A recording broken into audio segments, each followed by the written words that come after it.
Working in the Margins. Dealing with our challenges, assessing needs, and finding solutions. Short-term, mid-range, and long-term. Solutions can find us working in the margins. Today's world is a tough baseline. It's more difficult than ever to just exist or get by. And it's not getting any easier.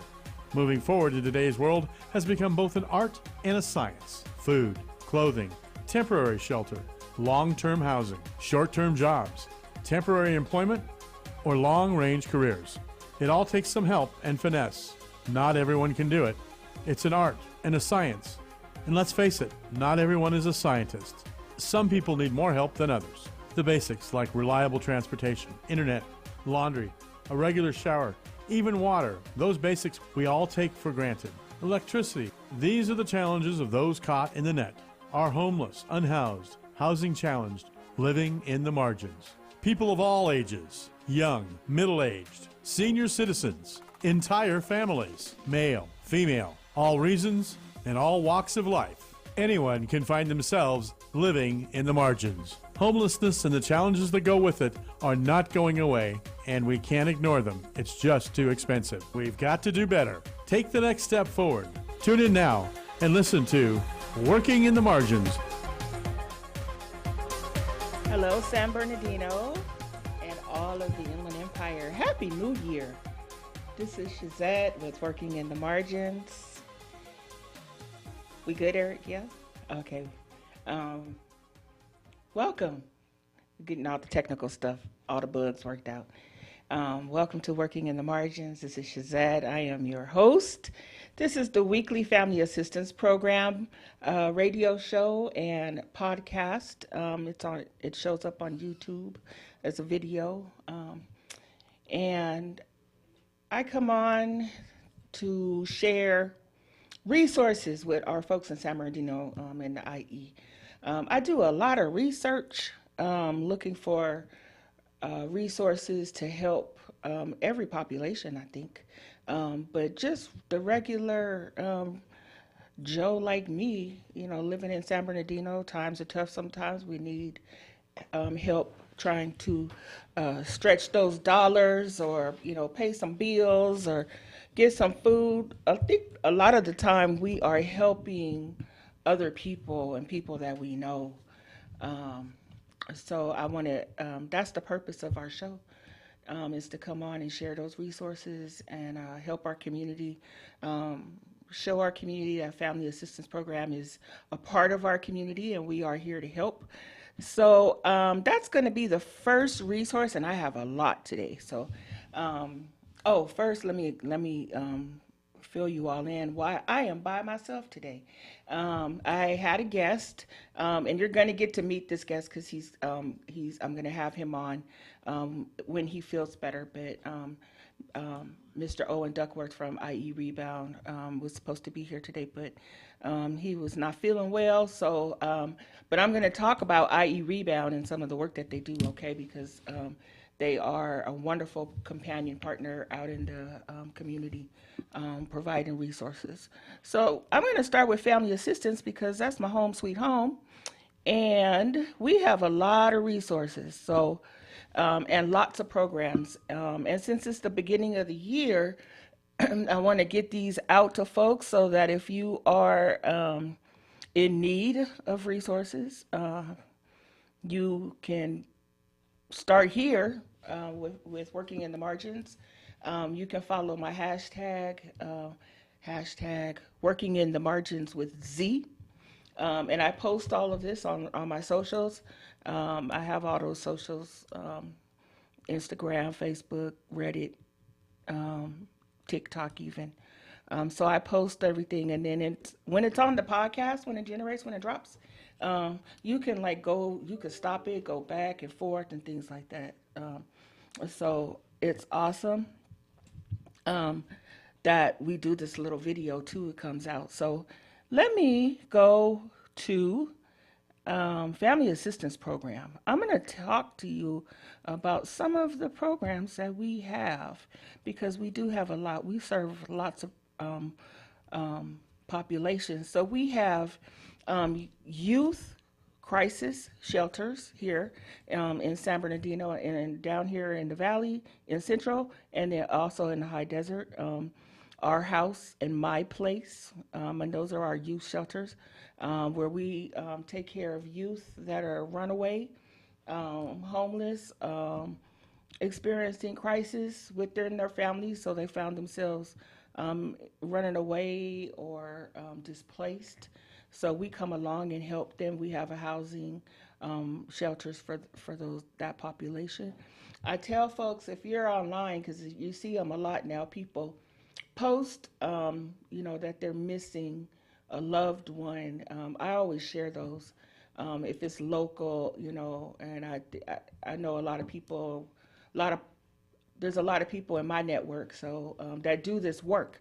So I share those when necessary, or Amber Alerts, things like that, because we do have these youth crisis centers, and sometimes kids end up in those. So always check with family assistance if you have young ones that are, that you consider have run away from home. We started, Family Assistance started as a domestic violence agency, and we have a program called Hope House.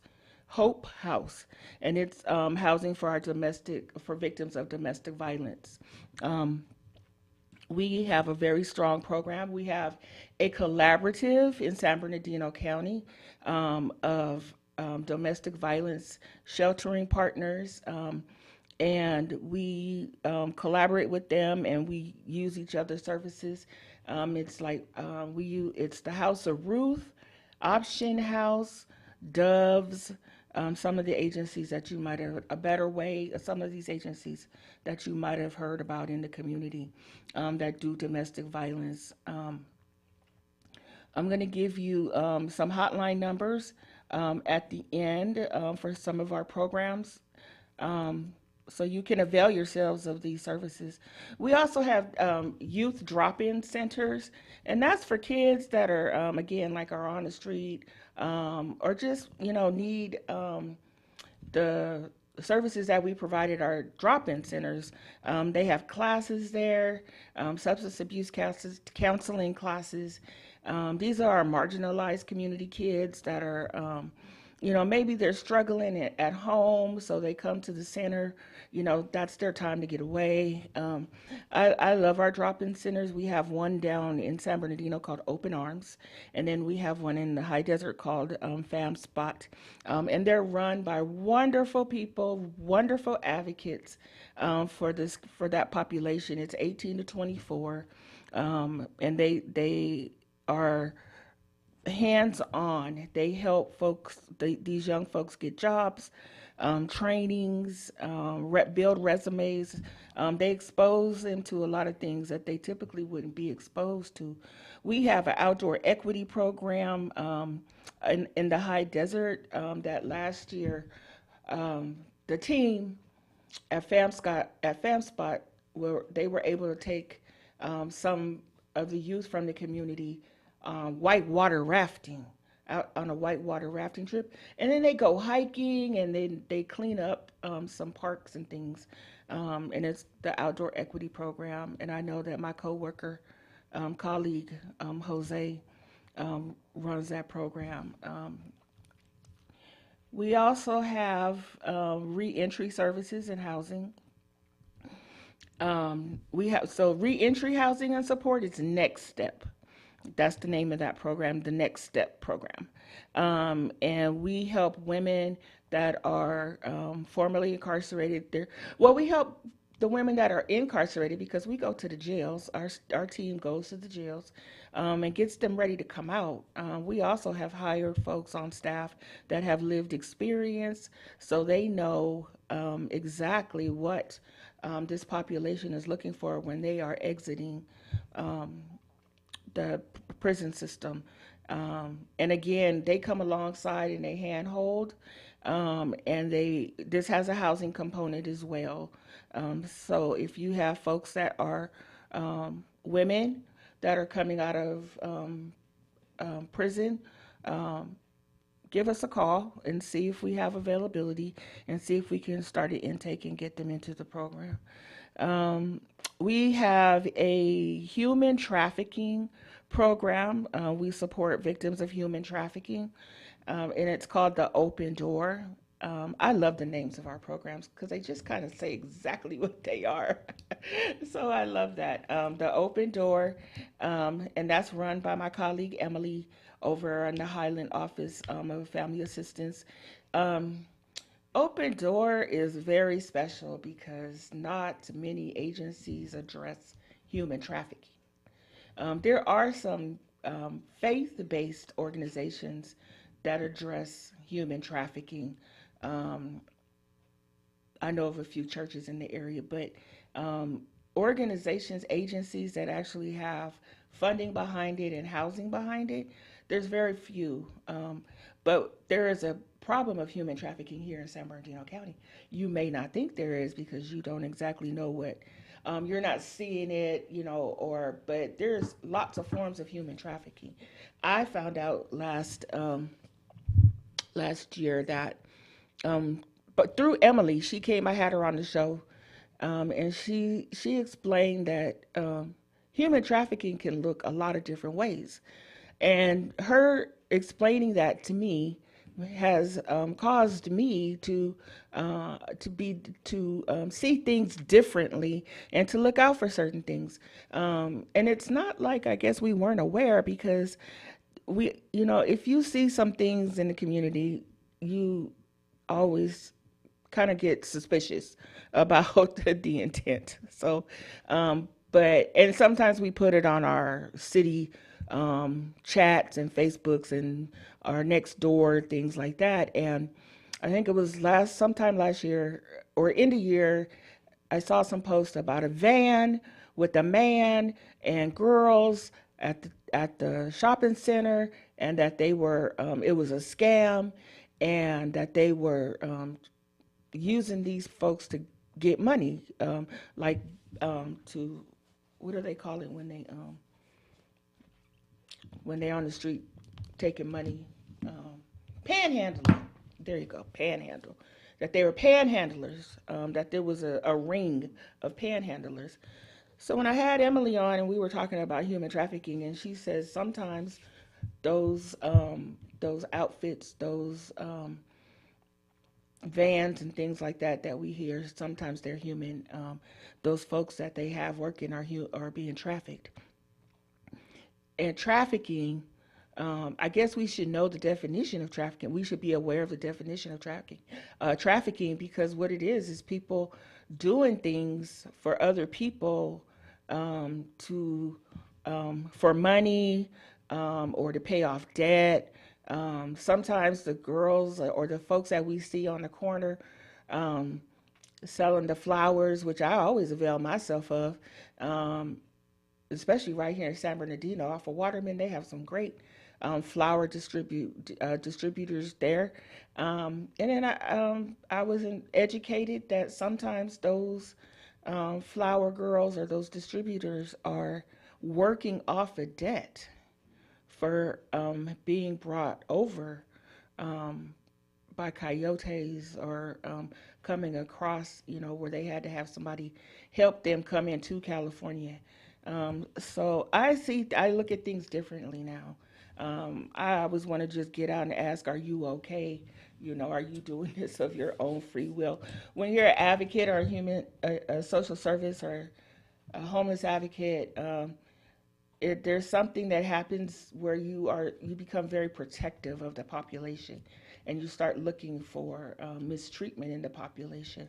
And so, as a part of that, I have that bone. I think I like to flex a lot, and I'm looking at how the populations out in the streets are being, our marginalized communities are being treated.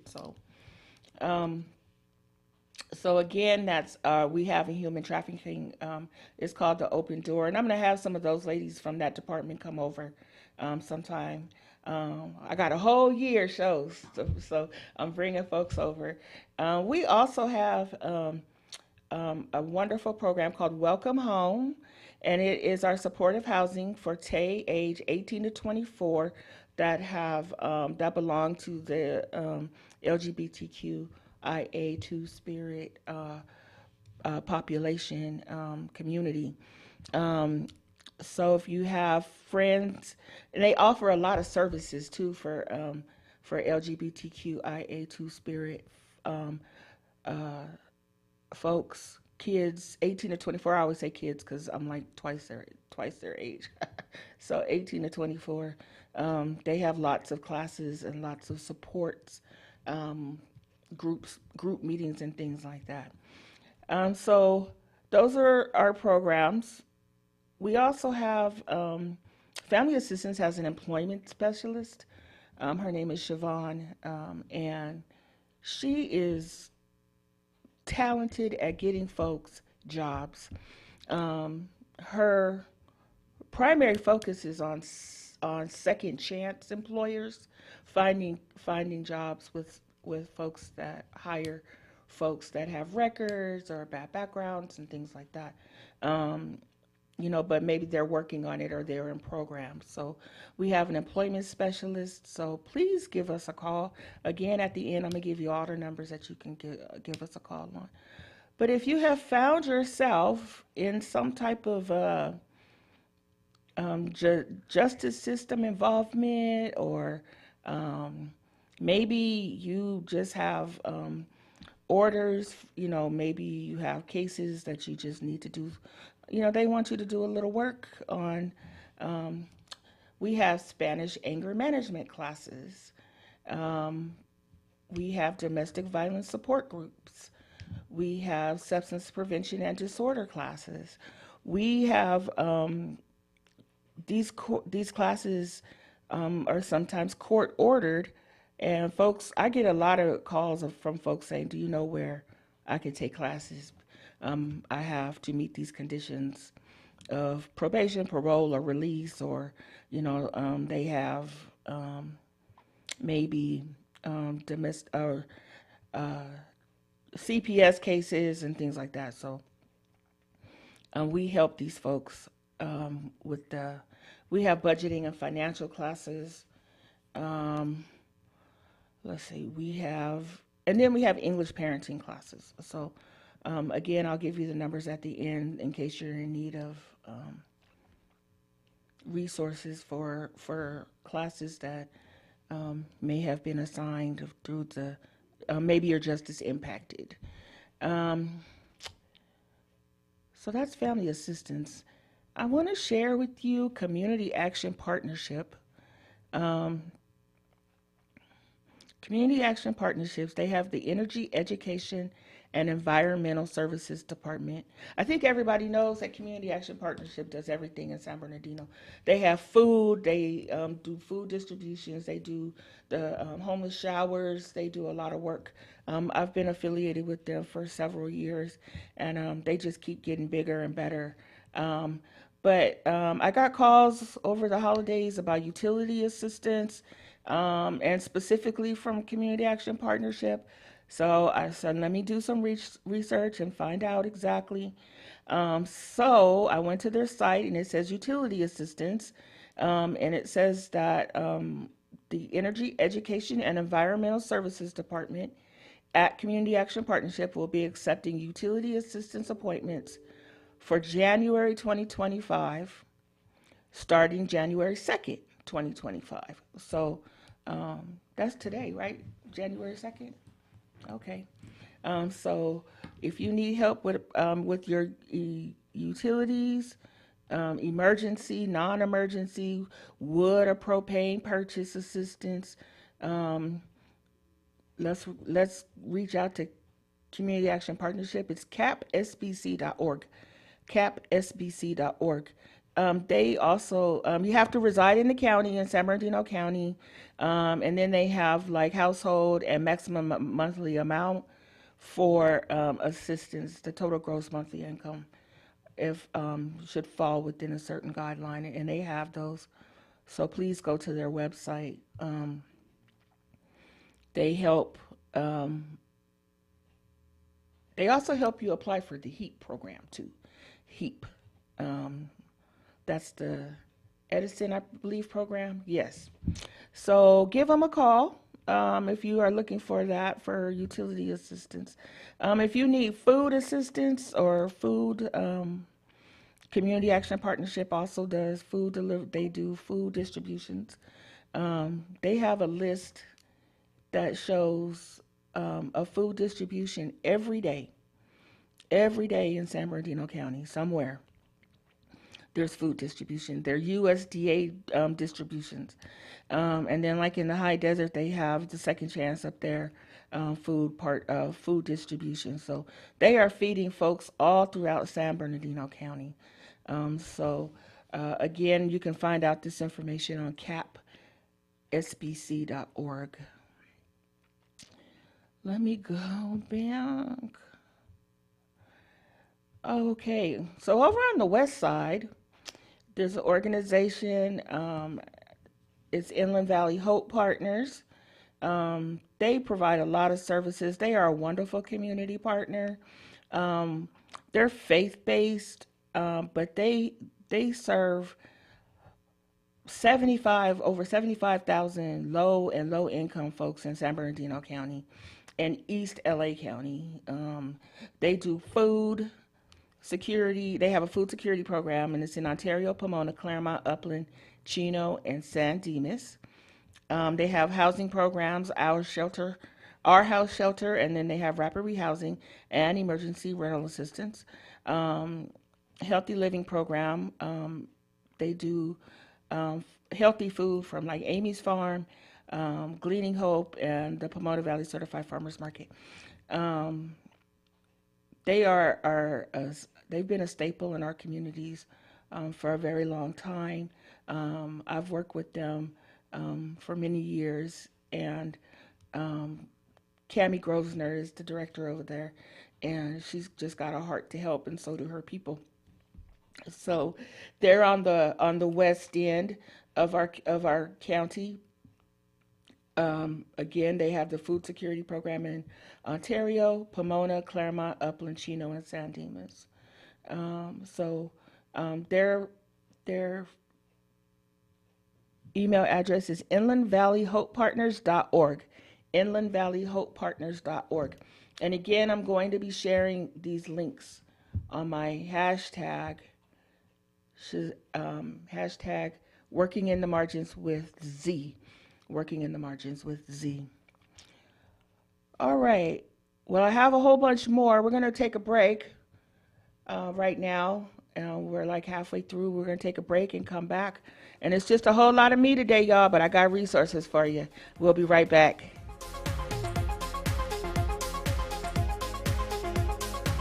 KCAA. Meet Barkley. When Barkley smells gas, he leaves fast. When Barkley hears hissing coming from a gas appliance, he leaves fast. When Barkley sees dirt or water shooting from the ground, he leaves fast. Barkley then calls 911 and Southwest Gas from a safe location. Did that dog just grab a phone and dial 911? Gas lines can be buried anywhere, so remember to call 911 and Southwest Gas. Rice Fire Protection reminds listeners that more and more veterans will be returning home over the next few years, and many are local. These heroes have elite military training and valuable professional skills. They also need jobs too. That's why Rice Fire Protection is encouraging all local businesses. Let's make it the year we hire smart and hire vets. That's a message from Rice Fire Protection at 24300 Vera Lane in Moreno Valley. For top quality service at prices you can afford, call 951-243-6677. That's 951-243-6677 for Rice Fire Protection. Now, here's a new concept: digital network advertising, where businesses display your ad inside their building. If a picture's worth 1,000 words, your company is going to thrive with digital network advertising. Choose your marketing sites or jump on the DNA system and advertise with all participants. Your business ad or logo is rotated multiple times an hour inside local businesses where people will discover your company. Digital network advertising, DNA, a novel way to be seen and remembered. Digital network advertising with networks in Redlands and Yucaipa.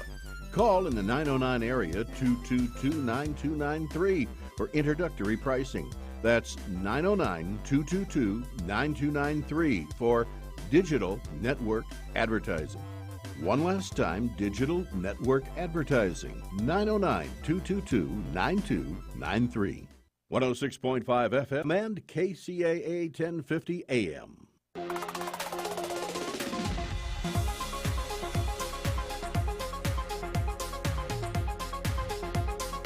Welcome back.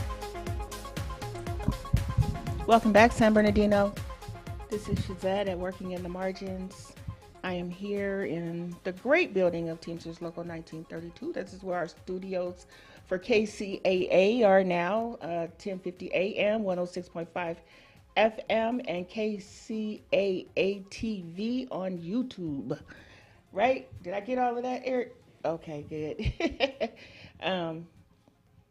We are here on Thursdays at 2 o'clock, and I bring you resources, and this year I'll be bringing folks into studio that serve our populations, our marginalized populations here in San Bernardino, so that you can meet them and find out what they do, so that if you know somebody who is in need, or if you're you're in need, you will have some resources at the hand.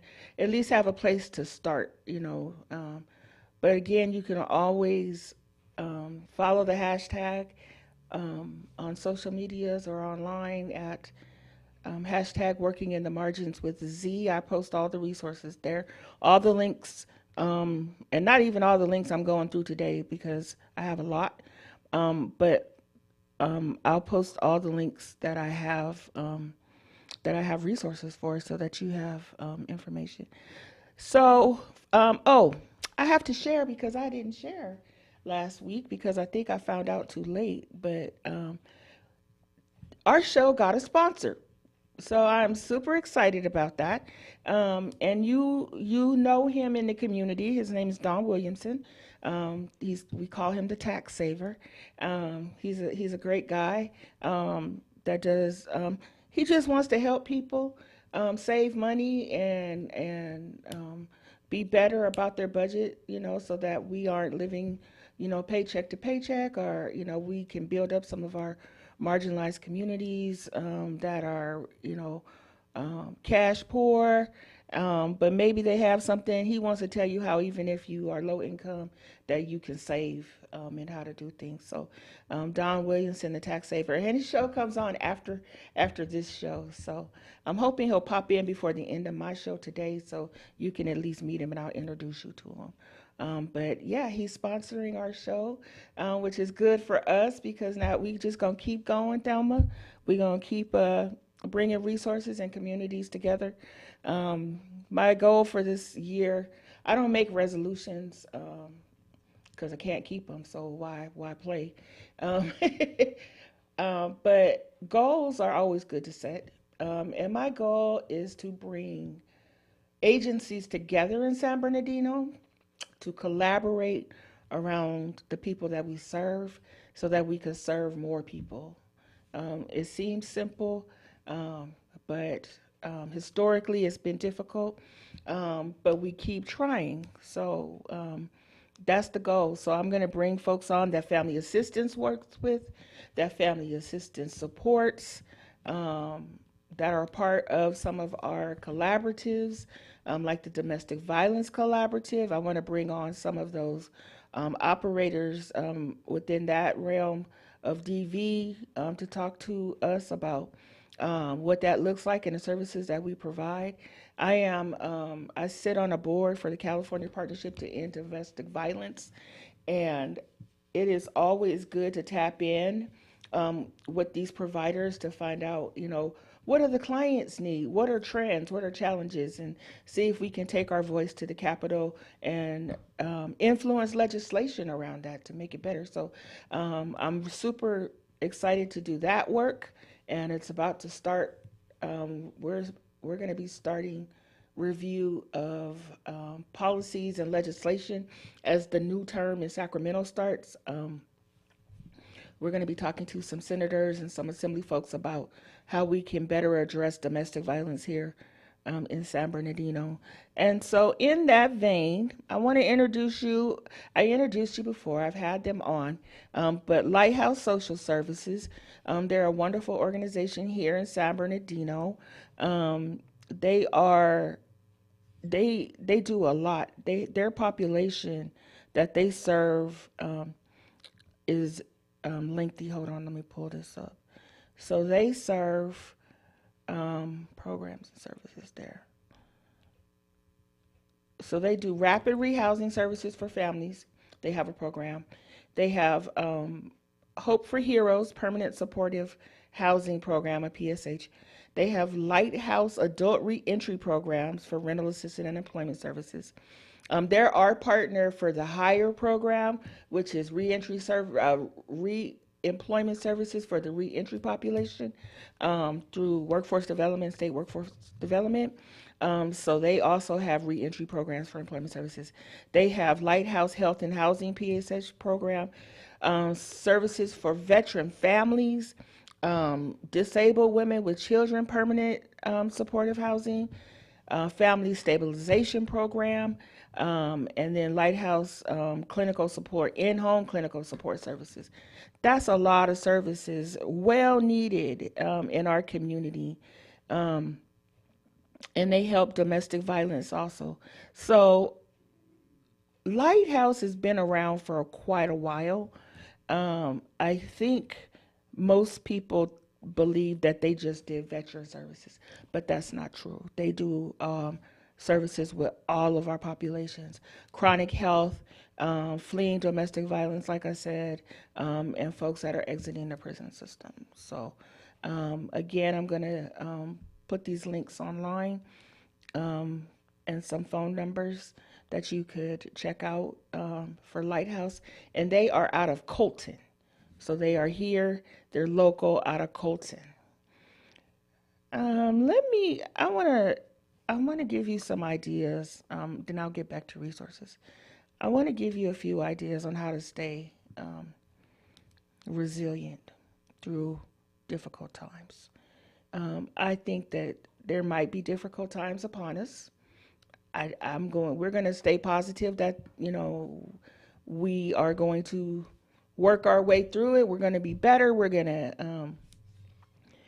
to take care of each other, and we're going to look out for each other. I feel like the phrase, I am my brother's keeper, is going to be our mantra for the year, because we need to make sure that we are protecting those that might be overly affected by some of the changes in our government.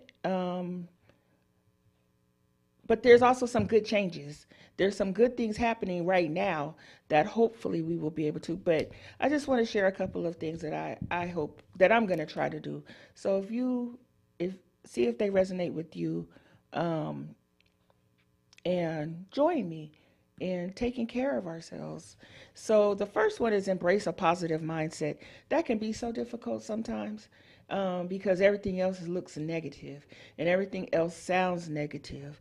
And sometimes it's easy to say maintain or embrace a positive mindset when really all you want to do is get down in the dirt with folks and say, everything sucks, it sucks, everything is horrible. But always kind of like look for the helpers, look for the good, look for, and if it's hard to find, create it. If it's hard to find, create it. Help somebody. Make self-care a priority. I think that goes without saying. We have to prioritize that. We have to prioritize self-care. And I think that this generation or these current times, people are more, they're more willing to do that. They're built to do that. It's the emphasis on doing that is everywhere about self-care. So let's find good ways to take care of ourselves. I'm not about the whole, we're gonna diet and lose weight and do all that stuff. I've been doing that for 40 years. I want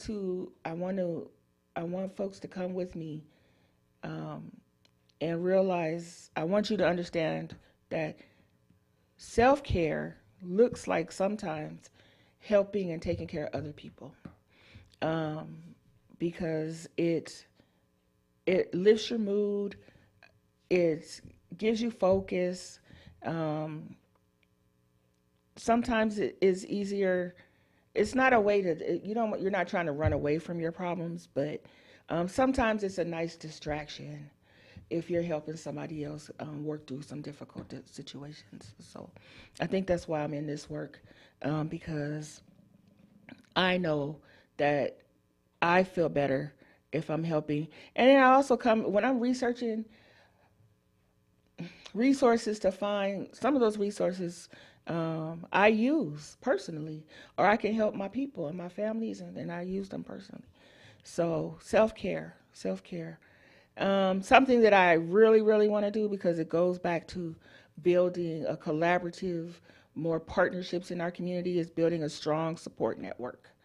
Knowing your people, finding your tribe. And then, you know what? Hey, find your network, find your support, and then come get a radio show at KCAA so you can share about some of the things that you want to focus on and address and advocate for. It's easy to get a show here at KCAA. This is a wonderful opportunity here in our community to be able to come onto the airwaves and talk, and have to reach out to the public in a broader form. So think about doing that as you build a strong support networks. About coming and creating a new station, a new talk show. I would love to have folks. If you want to come on and talk to me about what you're doing in the community to serve our marginalized communities, give me a call. I'll be happy to come on. And let's create some more shows around topics and things that we want to address here in our IE. Learn effective ways to cope. I'll be honest, drinking, all that stuff, it's not effective ways to cope. Find effective ways to cope. Imbibing or smoking and all that stuff, those are ways to relax. Those are things that you should be doing to relax. But to cope is different. It's a different mindset. You want to find ways to express yourself in healthy ways. You don't want things to pile up on you. You don't want to let things weigh you down. So becoming more vocal and advocating is an effective way to cope. Journaling. I know the kids are being mindful and things like that. Yes. And then sometimes there is exercise and hobbies and things like that will help will help you cope when situations are tough. I got a new Cricut machine. I think some of y'all know what that is.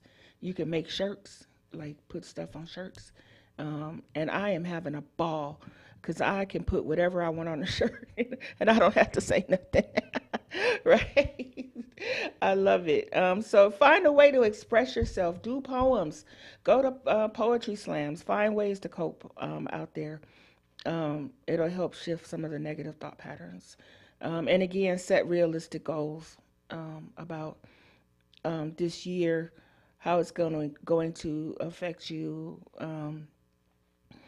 and if it's going to affect you, are you going to let it affect you? And what are you going to do to create manageable steps to make this whole journey less, overwhelming? And so, so those are some tips from me to you about how to cope during, how to be resilient in this time, right now. Because it's challenging. We're going through some challenging times. We can't get away, and I don't want my message to you or this show to be about ignoring or not we can't ignore it. We live in this community and we have to face things. But please know that there are agencies, there's advocates out there to help, because we don't want anybody um, to lose their way, because they were overwhelmed. Our CEO at Family Assistance Program, Daryl Evie, he's a huge proponent of self-care. His staff like to make sure that we take care of ourselves, that we keep our minds, right, that we, focus on good work, good things, good words. He shares good things about it, because he says he doesn't want to lose anybody on staff, to harm or anything like that because they were stressed out about a job or work. That's not, that's not the goal. The goal is your work is supposed to feed you, and to make you, to build you, and to keep you lifted, and it's hard work sometimes. Someone asked me, how do I stay encouraged and empowered when I'm working with folks that look like a challenge every single day.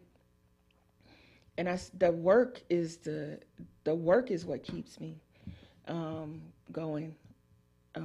Helping somebody find housing, helping a mom get her kids back in housing, being able to find furniture and all beds and things for a newly housed family that's been in motel for months. Seeing people move to motel off the street because now they have a job and they have a place that they're going to be moving to. There's a lot of work out there. It's difficult, but we have to keep at it. We can't just stop, because then it will just increase.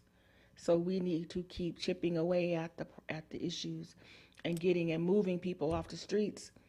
If it's a body at a time, one person at a time, one life at a time, one family at a time, we have to keep going. We have to keep doing that. Let me share with you, because he was supposed to be here on the show today, Owen. Owen and his team at IE Rebound here in San Bernardino. I had the pleasure of meeting them last in 2025, toward the end of the year. We've done a couple of programs together. He super supported our toy drive, like Uber supported. He was Santa's workshop, and we don't know enough about some of our agencies here, and so when we're looking for help, I get calls, and then I'm like, well, haven't you heard of IE Rebound? Well, they don't do that. Well, yes, they do. Let me tell you what IE Rebound does. They have court-approved programs, anger management, batterers program, 52 weeks. I get text messages about that all the time. Life skills, parenting classes, and they also deal with human trafficking. They have court-approved programs. The resources, job development, resource building, job referrals, peer-to-peer mentorship, victim awareness groups, child support assistance, public defender assistance. Public defender assistance, awesome relationship they have with the public defenders. I think Family Assistance is going to be able to hop on that resource and connection with the public defender, because we are very interested in expungement. So they're going to teach us how to do expungements, and teach us how to write expungement language. That's a goal in this year, so I can't wait for that. That's going to be awesome. And then they have like post-incarceration and then one-on-one sessions.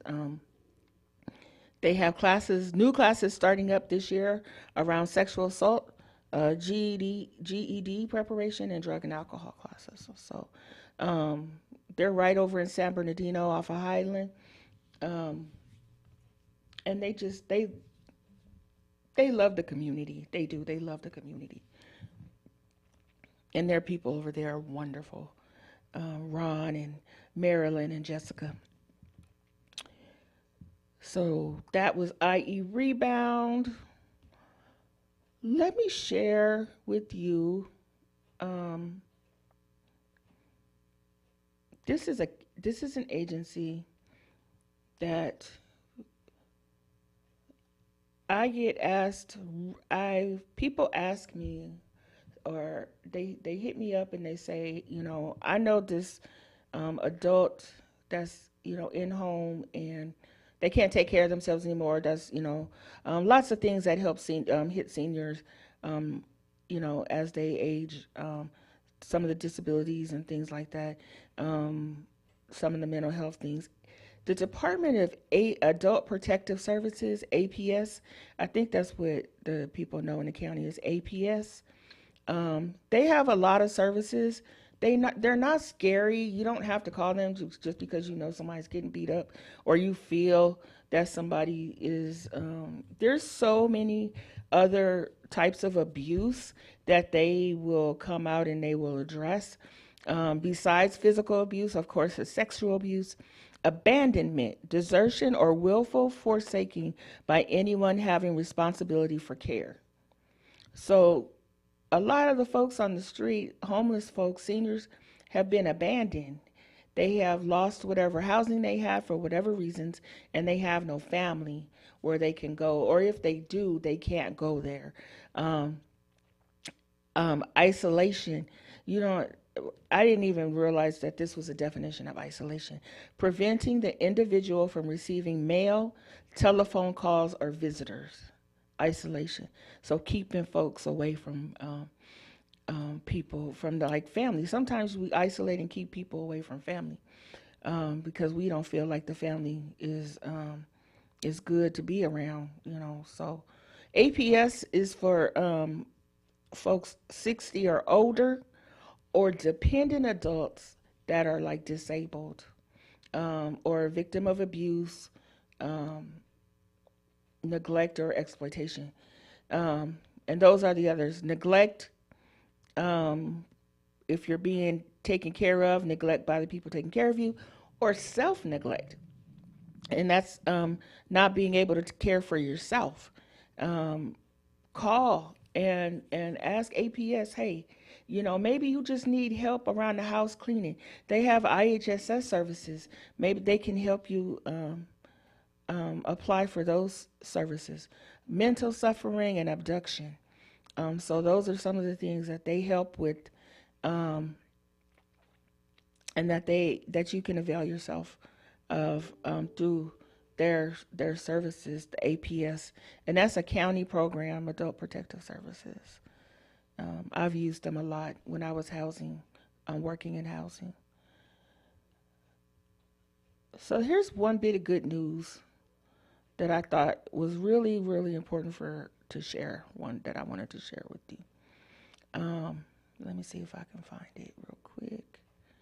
Apologies. Let me see, hold on.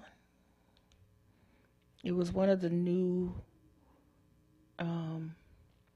laws that have come in. I'm going to see if I can. I'm sorry. Well, I'll find it and I'll come back to it. But it's about the new Medicare laws. Google Medicare, new Medicare laws in California. But I'm going to find it for you because I want to share that with you. There's a lot of new laws in California that started today. They affect everything. Some of them are good. Some of them are redundant. But they're on the books now, so be aware because you don't want to be out there breaking the law and not knowing. So there's one of the new laws is now in California is a ban on gender notification policies in schools. And California now prohibits school districts from notifying parents if their child uses new pronouns or changes their gender identity or expression under the Support Academic Futures and Educators for Today's Youth Act. And it's safety, that spells out safety. There was a lot of debate over that last year about notification and folks were of the mind that it was very dangerous to the students to have to be outed at school or to their parents. Not all parents are supportive, so you're outing these kids to non-supportive parents, and they're having bad repercussions. So now we don't. California now prohibits school districts from doing that. Oh, this is a fun one, I think. Updating public school curriculum on Native Americans.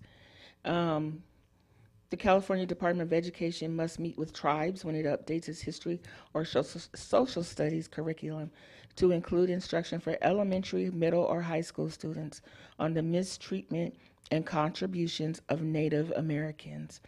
I am excited about this because we are a land of Native American nations, and we live on their land. This is not our land. It was first land settled by our indigenous populations.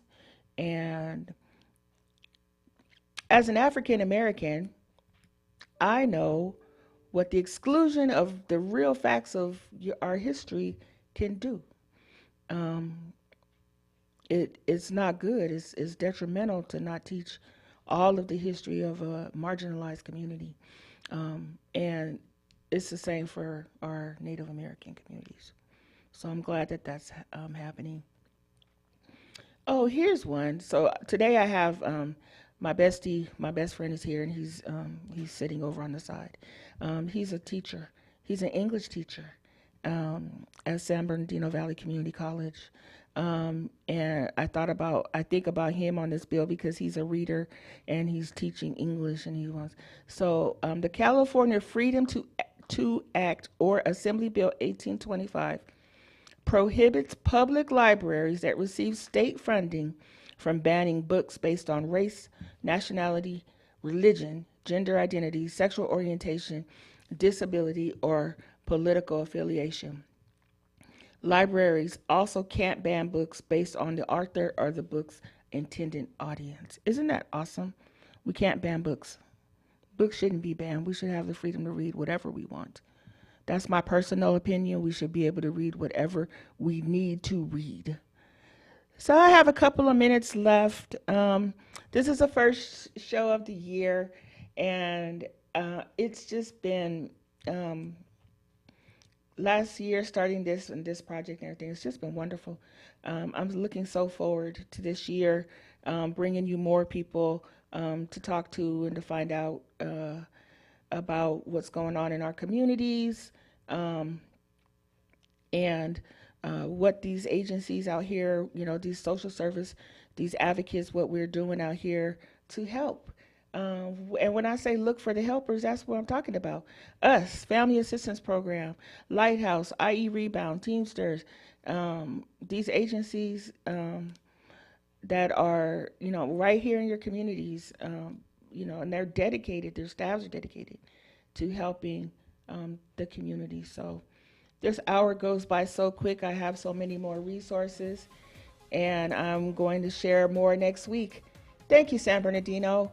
Happy New Year, and I'll see you next week.